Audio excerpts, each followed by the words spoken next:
Hello. I usually wait for about two people to get in the... Okay, there's the second person. I usually wait for about two people to get into my live before I start. So I do lives on Instagram and then I upload them to my YouTube page. It's just killing two birds with one stone. Doing it this way. Thank you to everybody who joins my live. Just want to remind you guys that we are having a sale right now. Everything on the website, well, not everything, most things on the website are 50% off. We do have full priced items on the website, and that's only because they're brand new, but a lot of our existing stock is on sale, so do check that out. Yeah, I want to just do series of videos, and I promised myself, like I keep repeating, that I would do one a day, and just kind of go over different things. So I happened to, and this is just, and I keep repeating this every video, I happened to find myself over the past year in a situation where I was being gang stalked in Toronto. It was not fun at all, as you can imagine. But I found that I was learning about a lot of things that were happening because of the way that I was being approached.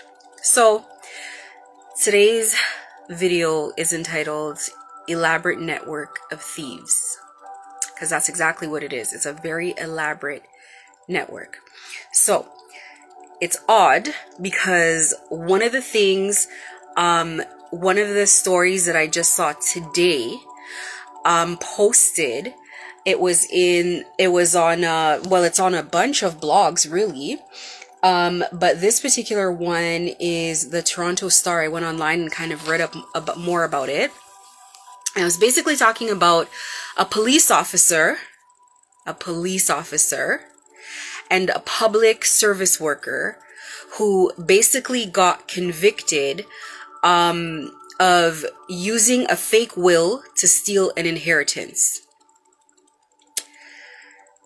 This is not shocking to me after what I've been through in the last year. Not in the least. So it's like there's so many ways in which they go about this. So there's, in my opinion, a ring in Toronto. And it's people who come together from like every walk of life. Whether that be, and I have some professions written here. Social workers, police officers, insurance brokers, mortgage brokers, photographers, stores, all kinds of businesses. They come together and they basically run scams on people. That's how they make their money. They collect. I don't know how they divide it. I'm assuming from what I've seen that it's not divided equally. And I'll go into that later, why I think that.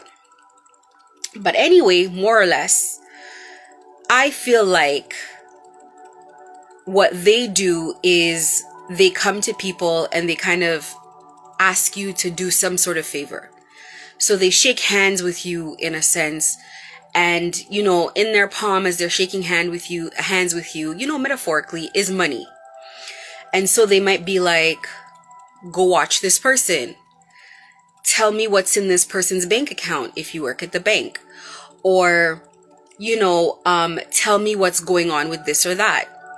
Now, I don't know for certain, but in my situation, I want to assume that they lie about the reason that they need this information. If not, I'm sure there are people that they go to probably outright and they outright say, this is what I want, I need this done for, or whatever the case is. But to me, it's like, I feel like if you have the character to outright partner with them, like you're okay with being unethical and doing illegal things, they'll go that way. Or they bully people into things. And the reason I say that is because I tend to find that I can differentiate, or I could differentiate between people that would voluntarily do something versus people that were nervous. I'll give you guys an example. So when I was going through everything, I was making an insurance claim to my insurance company because there's a provision on my policy that basically says for cyberbullying or stalking or being hacked, I can access this much money on my home policy. When I got to Wawanisa, I have never seen anything like this in my life. Usually all they need is they need you to make the claim, tell them what the claim is about, and somebody processes the claim. I started the claim. 3-4 weeks later, I'm like now having to try to find supervisors, trying to find people, going all out of my way just so someone could look into the claim, just to start the claim. Like the claim hasn't started. When I finally get in touch with the person who's on my file, I finally get in touch with them, with their supervisor, who then instructs them to get in touch with me. It was the most bizarre phone call I've ever had. He doesn't call me off of the work phone. He calls me off of his private cell phone. This is not the first time. The police have done this as well. Calls me off of his private cell phone and asks very weird questions like, do you still have the phones or the devices that were tampered with? Do you plan, like, just, when you go through claims, there's a certain way in which you discuss a claim with someone. So it's like, hi, ma'am. First of all, they don't need to talk to me on the phone too much about anything. Initially, you're given documentation and communication. Hi, you've opted to do this on your policy, blah, blah, blah. Here's the information. Somebody will call you from, an official business number, not their personal cell phone, not a text, which is what this guy did. This guy was texting me off of his private cell phone.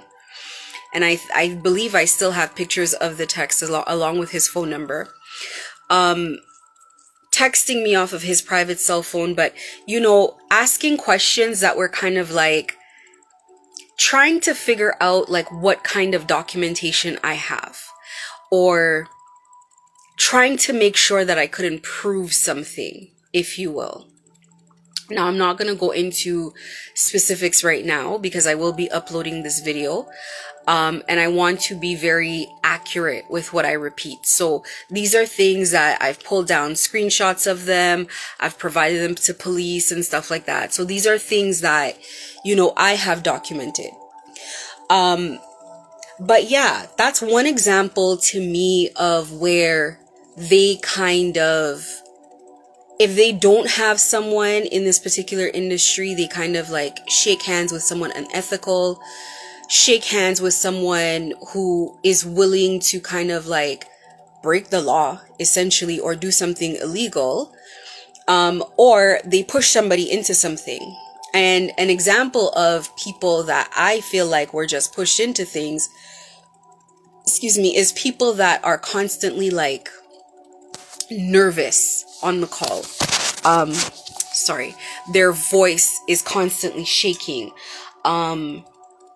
They're giving advice that makes no sense whatsoever, or advice that's gonna go, the opposite of in your favor. Like I had a cybersecurity expert that I spoke to, and this guy on the first conversation gave me advice that really helped, thankfully.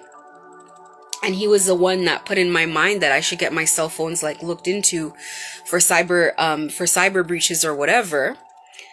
And then the next phone call, he was basically telling me like, take off my what's the name of that program you have where it kind of hides your location or like bounces your location around? Just take off the security measures. I didn't need it. get rid of my Equifax, I don't need it, just crap like that. And information on my Equifax was being changed. So the phone number on my Equifax was being changed, job information on Equifax was being changed, and it was like, he's like, oh yeah, the data breach could have started from Equifax, get rid of it, blah, blah, blah, make sure you get rid of your Credit Karma, blah, blah, blah. It's insane. It's insane.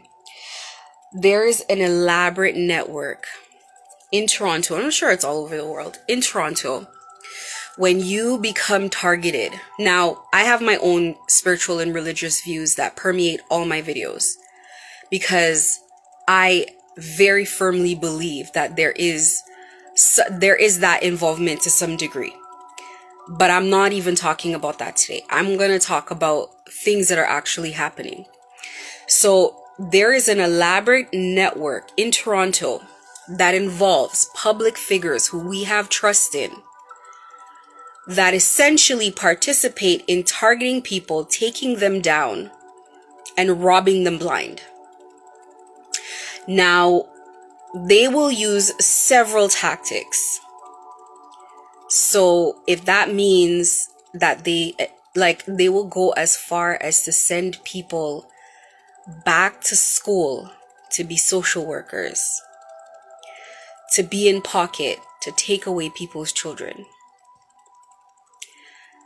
They will have people in the community. There's particular industries where I don't deal with them at all, just because of how prevalent it is that they're in that particular industry.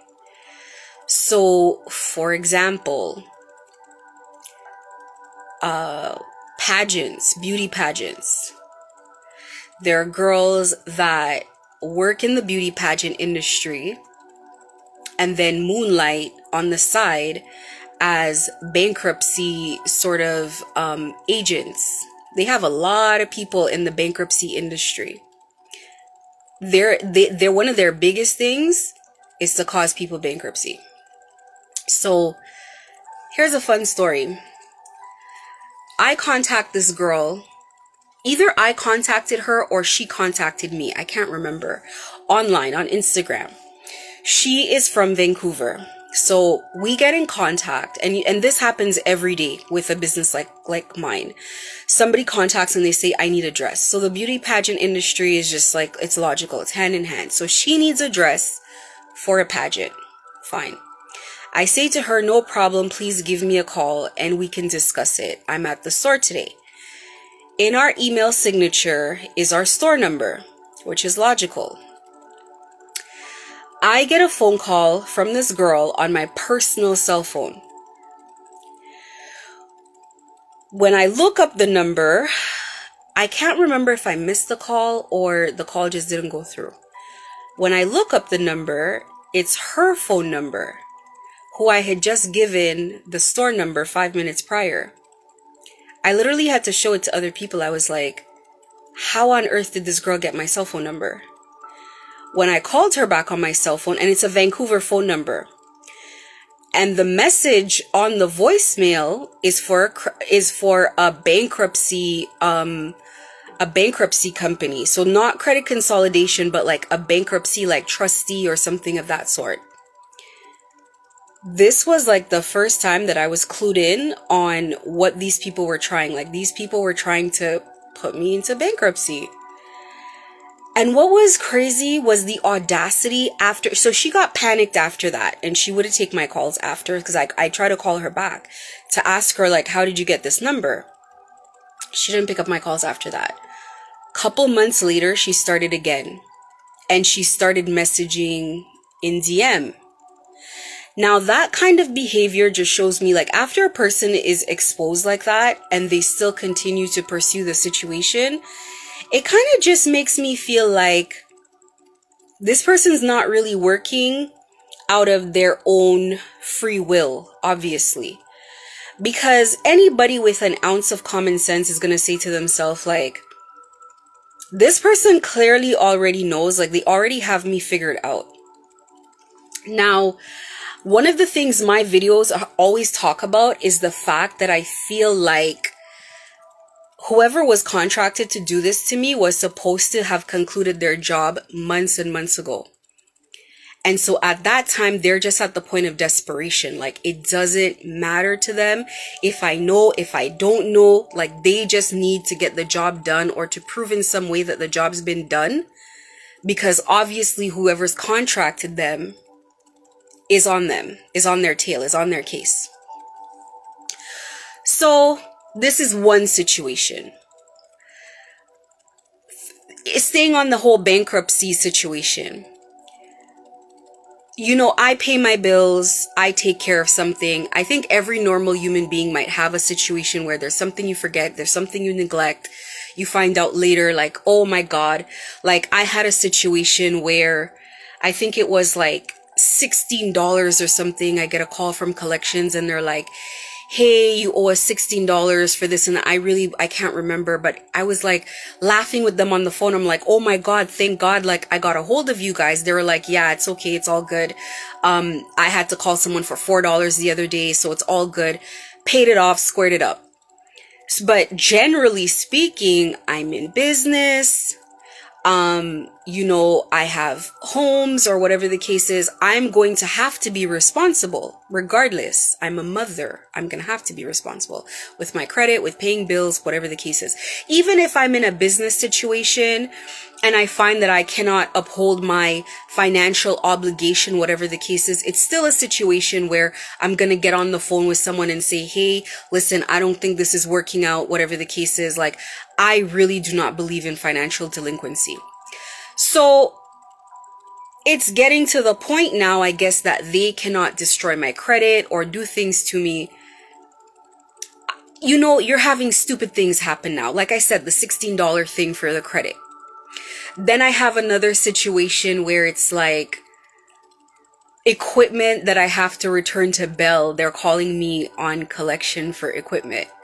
When not only did I mail the equipment back, use the documentation for the tracking number, take pictures of it and email it back to Bell with the tracking number, email it to the person that I was dealing with in the president's office at Bell, because that's like who I have to deal with, is I can no longer just speak to regular tech people. I have to go all the way to the top of every company, be it Bell, TELUS, whoever, send them all of that in an email, and they're still trying to come after me saying, oh, you know, you have equipment that you owe us, you have this, you have that. And it's like a constant barrage, a constant like manhunt in any way possible to try to like cause me some sort of like disruption to either my peace, my financial stability, my credit, anything. Now, the thing is, they do this and they have done this to so many people that it's insane. When I saw the life insurance, it wasn't a life insurance, but it was an inheritance scam. It's funny because that's all, that inheritance thing has come up so many times. And I really do believe that these people do one of two things, and there's probably more because I don't know all their personal agenda, but I feel like they do a couple things to steal money from people.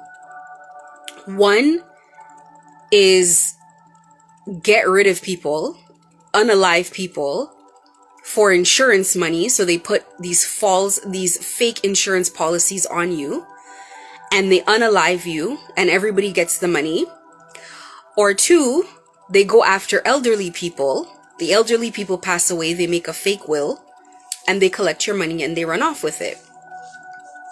And it's so funny because I've been hearing about this. I've been seeing this for the longest time. I've also, the third thing I think that they do is they push people into mental instability with the gangstalking, where you know your mind fails you sort of thing because of the stress of everything that you're going through.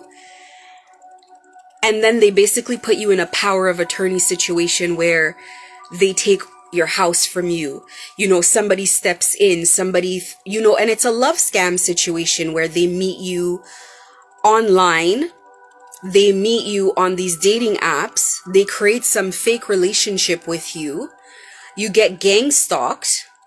They push you into this mental, the state of mental instability.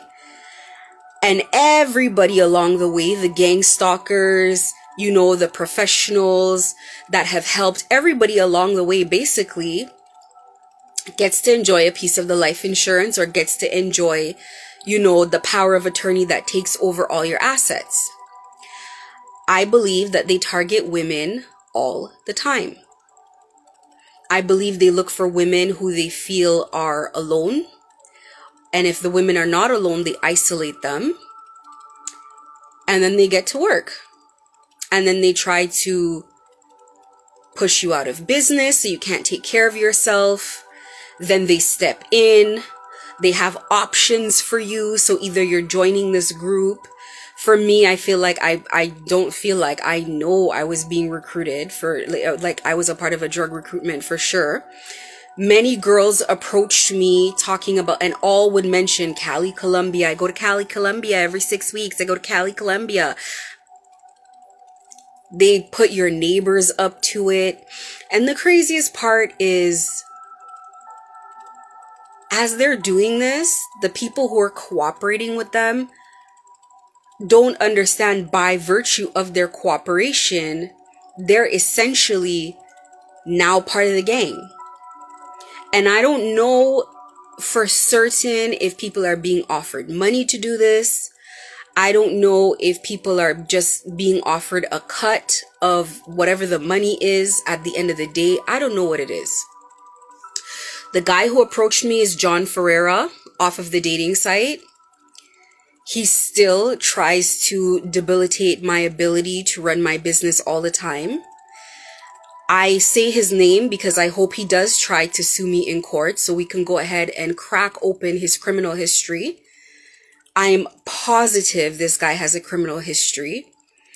This is a career criminal that probably has his hands in every criminal pot that you could think about.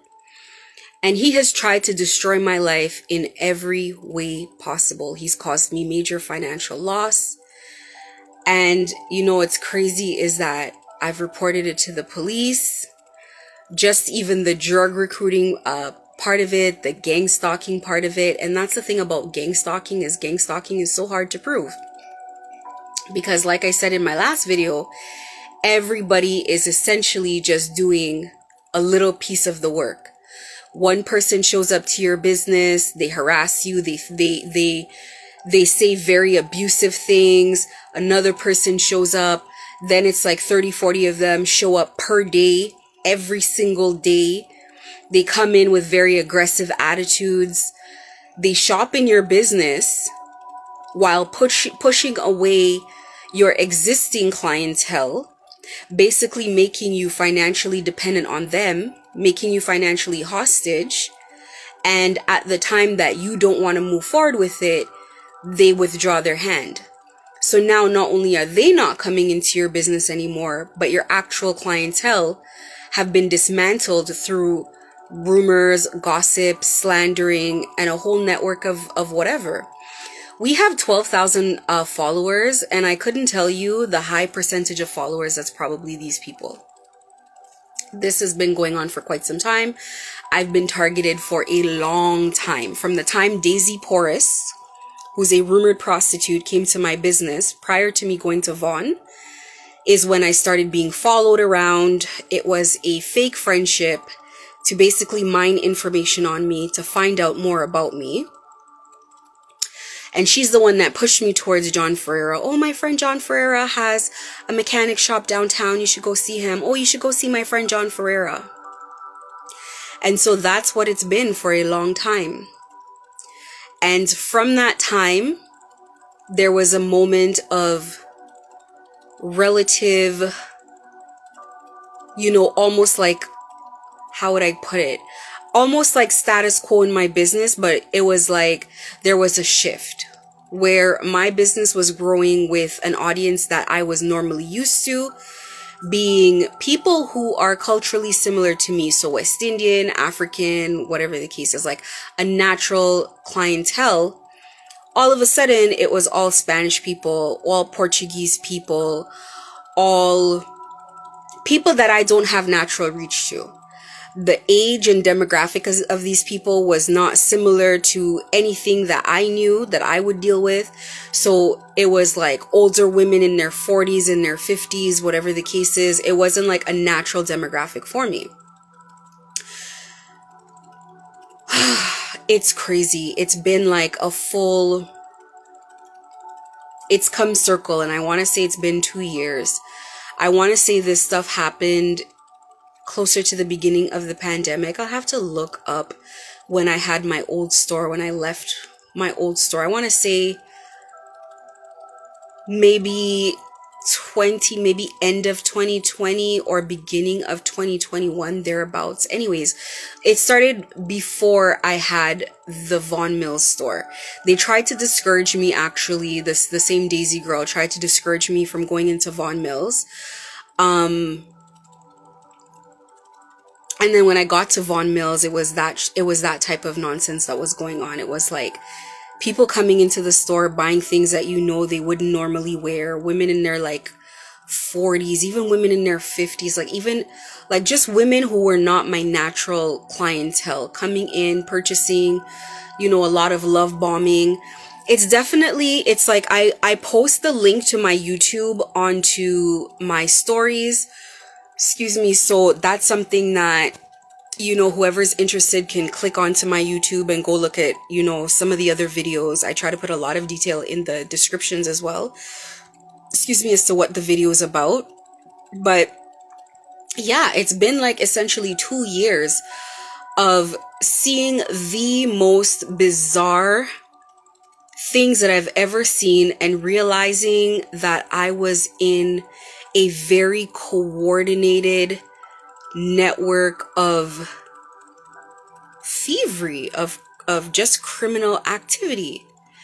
Everybody that they would need for every maneuver that you would try to make, whether that be selling your car and someone trying to sell your car undervalue so that you're still underwater with the car, or selling your house where they're bullying you to sell your house way undervalue and still be underwater with the sale of your home.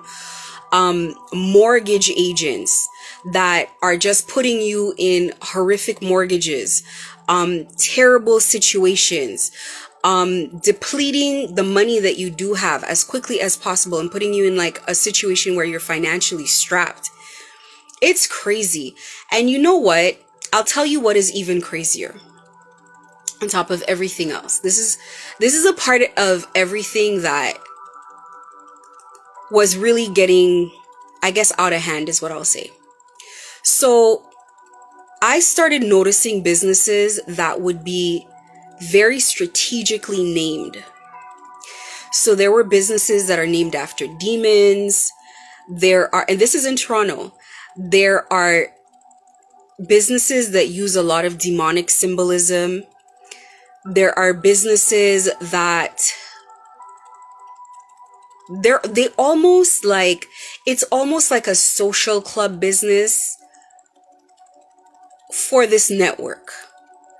So I remember during COVID, there was like a network of restaurants that were all open, and they were blatantly open, like where if you drove by, you saw the lights on inside, people were inside, whatever. And it really just kind of, to me, it looked like a place where it's almost like when you're being recruited, they enjoy you taking pictures or posting that you went there. So it's like a wink or a nod to the rest of the people in the network that you're being recruited and you're kind of like being guided along this path of entering into this particular situation. I'm not even going to go into what the restaurants are, but I'm sure some of them, when I've looked at them and I look back and I see the people that frequent there, it would always be people that were related to the drug trade in some sort of way. So it's almost like they have their little like underground network.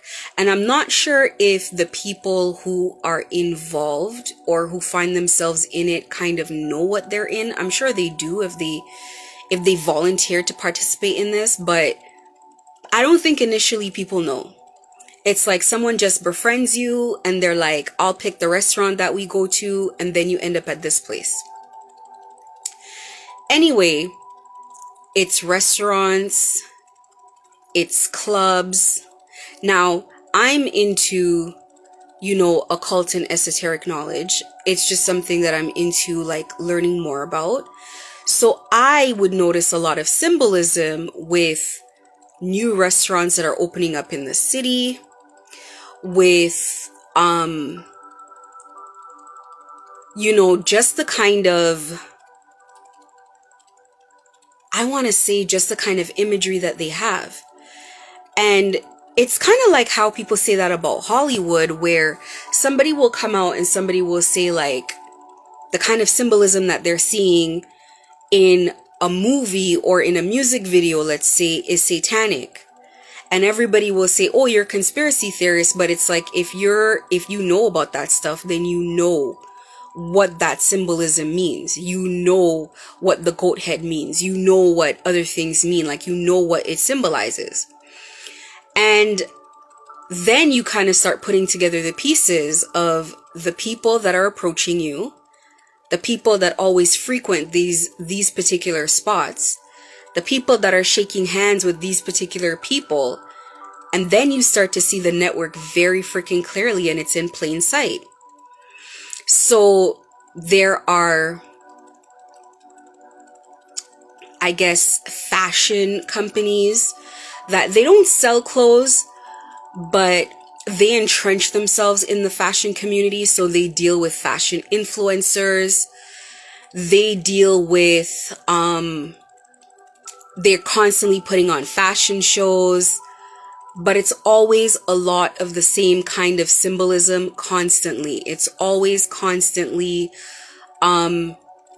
very overt, very images that are very sexually overt, that are always pushing some agenda, always pushing certain communities. And, not today and not in this video, but there will be a day when all of it will be coming out. They can't stay hidden forever. These networks were specifically built to target people. So it's like, if somebody's a model and we want to bring them in, then now we can offer them an opportunity. Hey, would you like to be a part of our fashion show? Or if they're a photographer and you want to bring them in, then pushing this influencer with a lot of followers their way. I had one time Cardi B's makeup artist approach me and was offering me something of the other. And I was like, can you please email me? And she got offended. She blocked me after because she was offended. She has an ego. She was offended that I wanted to be emailed about whatever offer it was that she was offering me. But I've never in my life seen somebody with that many followers message a boutique of my size. And I don't know how many followers I had at the time. I want to say maybe 8,000, maybe 9,000, maybe 7,000, something like that.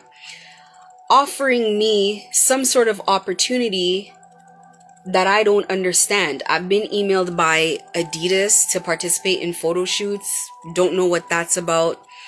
I got contacted by Walmart so that so I can sell on their online platform.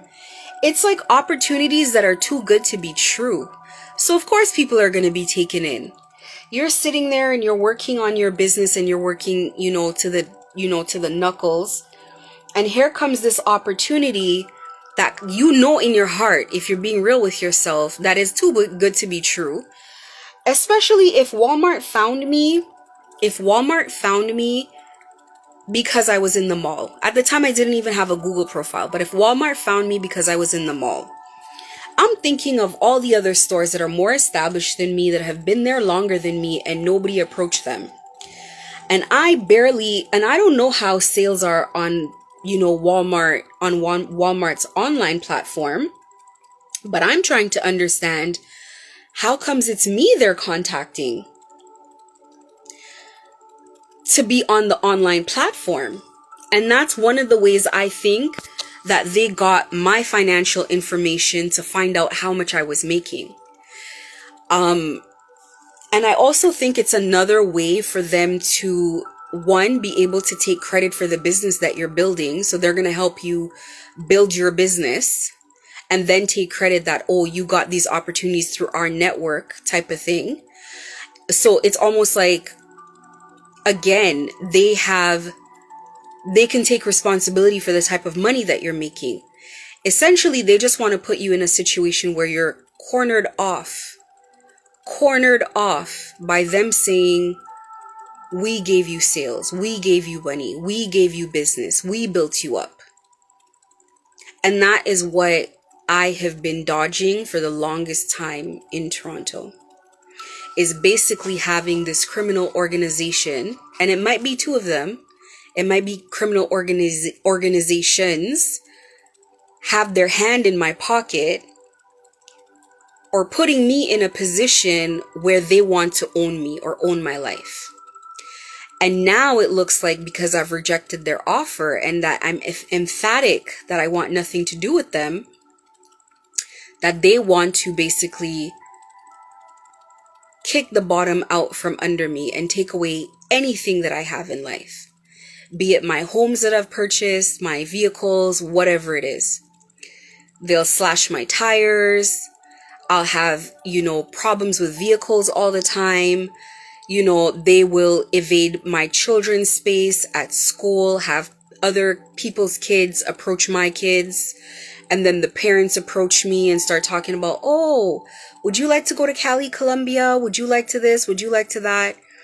And it's just basically put us as a family in a situation where we have to be so isolated and we have to be so cautious about who comes around us, who comes to our home.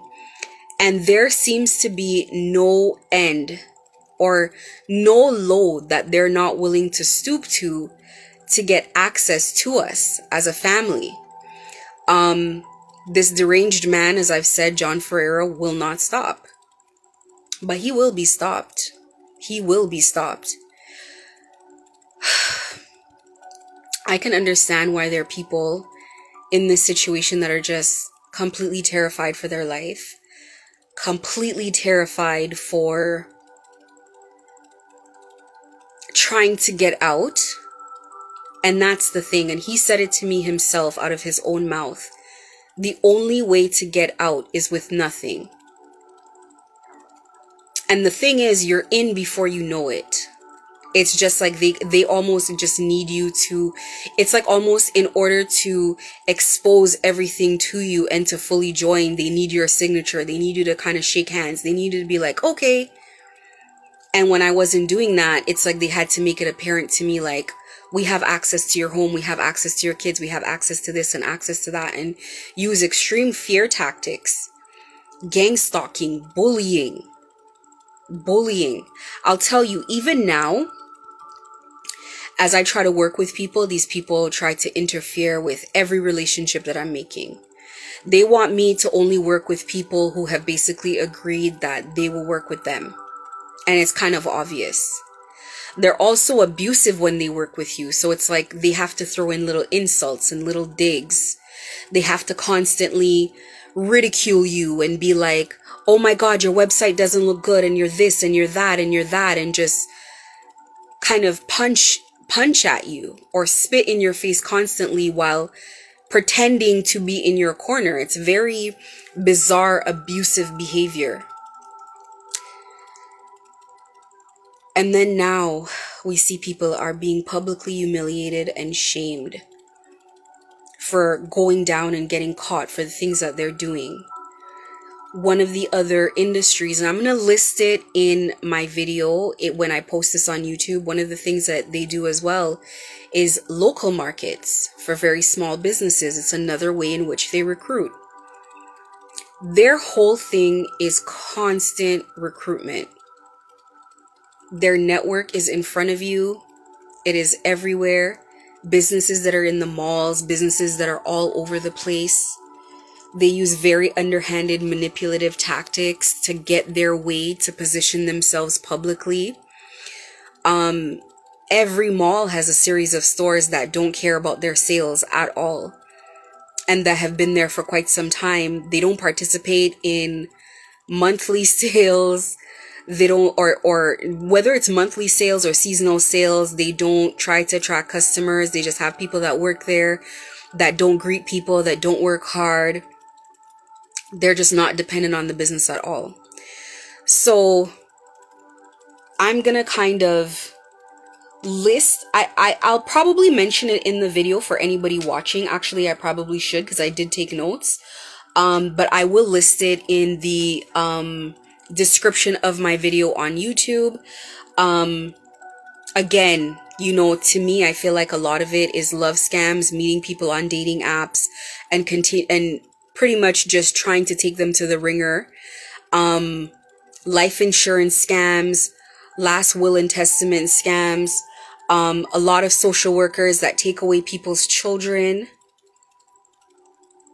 that abuse people by taking away people's children. Thank God my children are too old to be taken away, because I believe right away my motherhood and my parenting would have been put into question, and they already did. They try to say, oh, your kids work and they're not paid and all this kind of stuff.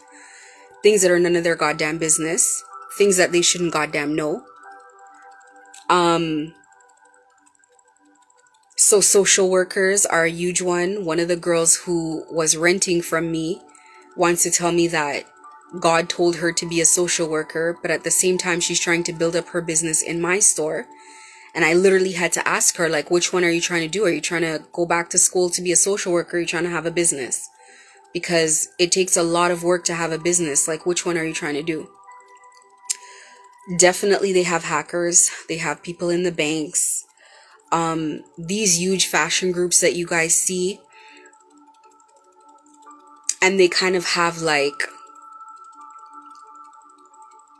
how do I put it? It's like fashion is about fashion. So if there's an organization of fashion designers who are designing, if the designers are serious designers, you can tell. But it's like these groups, it's like it's just about symbolism with whatever goes on their runway. It's overly sexual. It's like it's just over the top.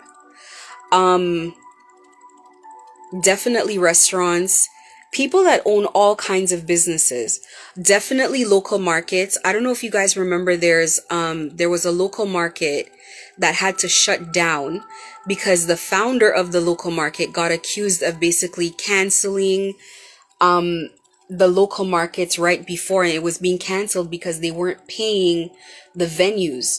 So they would essentially like not pay the venues that they're supposed to hold the market at, hold the market, not pay runoff, cancel the market last minute, not give refunds to the people, to the vendors at the market. And they were taking like $200 a piece from people. So imagine you have 20 vendors, $200 a piece that they're collecting, and they're not paying any fees out of it. And then not market the market, like not a market was held in my business and there was no marketing. There was zero marketing. Nobody showed up for the entire day. Nobody showed up. It was like an 8-hour market and no one showed up. So these are the kind of things that they do. And people, and I noticed they take down a lot of small business owners. They take down a lot of people, and it's in every community. It's not secluded to any one particular industry. It's everyone, or one particular cultural group. It's like everyone. And it's just a very, and this is why I've constantly said it's a cult. It operates as a cult. And the reason I say that is because once you're in, they don't let you out. Once people are in,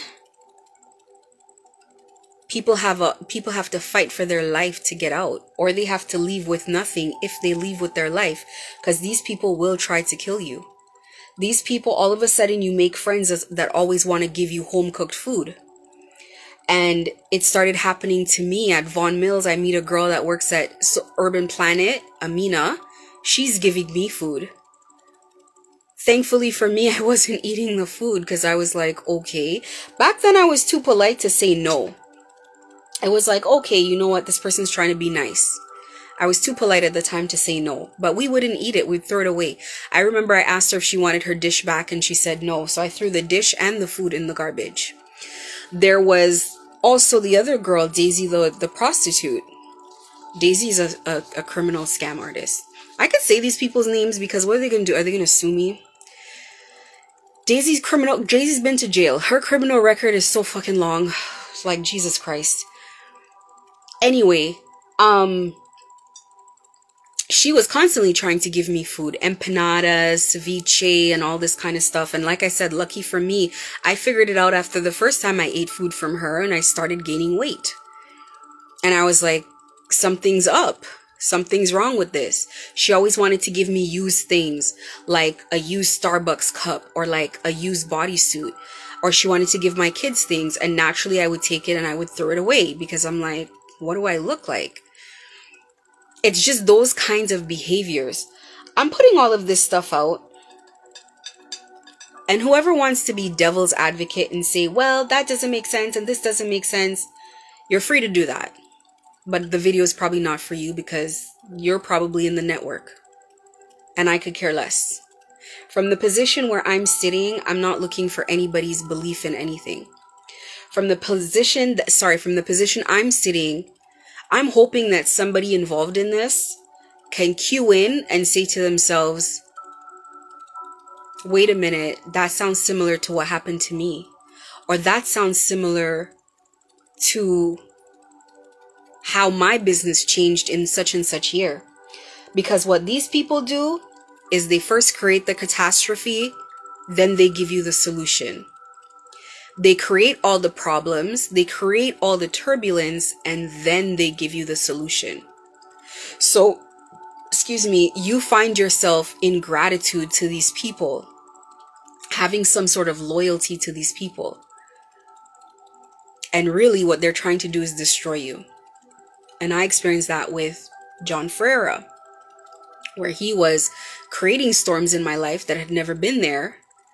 And all of a sudden, he wants to coach me through the experience. Not really interested in dating, not interested in meeting up or doing any of that. He has a wife/woman. He told me him and his wife broke up. I don't know, I'm not there to verify. But there was a woman. He was living with somebody. And you know when a man is living with somebody. Because when a man is talking to you on the phone, and as soon as someone comes to the door, they're like, I gotta go. And before you can say, okay, they hang up the phone. And me, I can feel the energy of the woman. I can literally feel the energy of the woman. So this person's in a relationship. And when I went to their store, to his shop, somebody that was there talked about his wife and he got defensive. He was like, no, we have no more marriage, okay? And then the other guy's looking at him like, okay. Like, but he was like, no, we have no marriage. And it was like, but it's pretty obvious. Like, I think any woman over like 18, 20 knows when a guy is lying about having a girlfriend, having a wife, or having someone serious in their life, right? It's pretty obvious. So I'll keep putting these up because I know the first thing is if somebody's in a situation and they can't even recognize that they're in the situation, they can't see them. They're like literally all over the place. They're everywhere. And it's like people cannot see them. So hopefully, as I continue to put these videos up and I continue to make these lives, people can look at it and kind of see to themselves like, what's going on? Could I possibly have a situation like that going on? Compare your situation, see where you're being manipulated by people. See where, when you're always trying to go in one direction, which people are being used to push you in other directions. And then for people who have recognized the situation that they're in, because I think there are a lot of people that have recognized they're in a messed up situation and are trying to leave but can't. And that's really who I'm making the videos for. People who are trapped in this nightmare, because this is a nightmare. This is a nightmare. I call it the labyrinth. I really do, because that is how it is. It's an intricate network. So if you're in that sort of situation, you can now say to yourself, how do I get out? How do I get out of this situation? The likelihood that you're going to leave with a shirt on your back is low. That's one of the videos I'm going to make next, is my recommendations for people on how to get out of this situation. You're going to have some bumps and scrapes because everybody has bills, and if they take away your ability to make an income, or they're pushing you out of work, or whatever the situation is, you're going to have issues with that. But at least just to inform people of how to get ready. If you're thinking of leaving, how to position yourself, the best way to position yourself to leave as comfortably as you can. You know, and it's going to be an ever evolving sort of set of videos. And I'm just going to keep making content as, you know, the spirit moves me. And it really is, you know, the spirit that moves me on what to talk about next. So this was what I had on my heart today. I'm going to make, put a description on my YouTube. Now, usually I premiere my videos, but I'm not going to premiere this one. I'm just going to make it live right away so I can post the link so people can check it out. And like I said, I'm always open to comments on my YouTube. And it's funny, the other day I got a comment. Listen to this moronic nonsense. I get a comment on my YouTube by an account, a fake account called, listen to this, Chief of Handlers, or Chief Handler. Because I've spoken about handlers before. They always put people in place to kind of handle you. Chief Handler. And his comment was, get off the drugs and go get psychiatric help. Now, anytime something is reported in the media about human trafficking, about something happening, you go to the comment section, and what would naturally be a very stressful situation that a normal person would say, oh my God, my condolences, my sympathies, you don't deserve that. You would find everybody, or a lot of people in the comments, trying to gaslight the person making the report, saying, oh, you're out of your mind. Oh, go get medical help. What would indicate, if somebody's reporting a human trafficking situation, what about that report would indicate mental instability when we all know that human trafficking exists? Why, by simply reporting a problem, is it indicative of mental instability? And so that's the red flag that you always have to look out for on when it's organized crime and when it's this sort of organized crime. Because the way that they use to kind of gaslight or kind of discredit victims is always by saying, oh, this person needs mental help. This is a normal person who runs a business, who goes to work, who's very competent, whose bills are paid, who's had an isolated incident, and all of a sudden there's this gaslighting, and it kind of like, and it's meant to kind of throw off the opinions of innocent people standing by reading the story thinking, oh my God, this is horrific, because they don't want any help. They don't want any help to come for this person. There are criteria. There's a checklist. And there are behaviors that are supposed to be like overt before a person can be clinically diagnosed as unstable. It doesn't come from a realtor or a fake page in a comment section.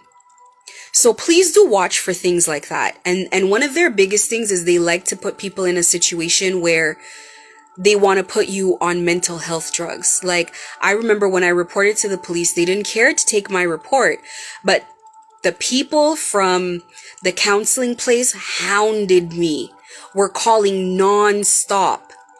Oh, do you want mental health services? Do you want a counselor? Do you want someone to talk to you? And it was like, no, I want someone to take my report. I want someone to take what I'm saying seriously. So this is the kind of stuff that happens. They love to put people on drugs. You go see the counselor, and the counselor is serving two purposes. Purpose number one of the counselor is to extract secrets from you, is to find out from your mouth things that have happened in your childhood, things that have happened in your past, ways in which you've been abused, so they can replicate those situations again. They could replicate that abuse again, because that is a natural trigger, especially if you've never healed it.